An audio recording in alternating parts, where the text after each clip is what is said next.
Good evening, I'm Ann Nyberg. I'm Darren Kramer. Those Berlin High School players and their coach are off the field tonight after claims that the players were brought in from other towns. Tonight, the players at the center of this whole mess talk with News 8's Bob Wilson. They say they want to set the record straight. Well, tonight, the coach, speaking through his attorney, says he, his players, the team thrown under the bus by their own administration, and he says the players are now speaking out to set the record straight. Were you recruited?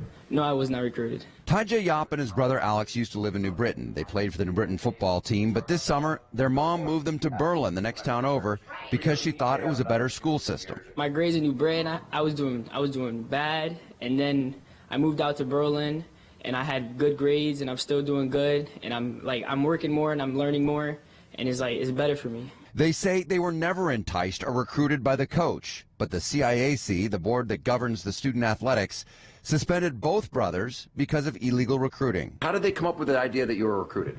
They just allegations, people from New Britain or wherever.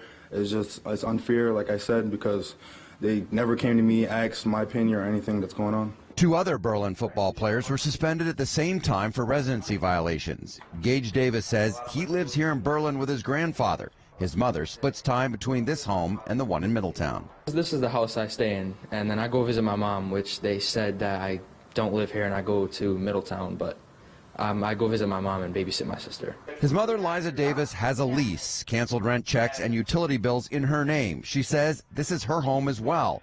The superintendent of Berlin schools says the paperwork is not in dispute. They believe she rents the house, but he says it's not a bona fide residence.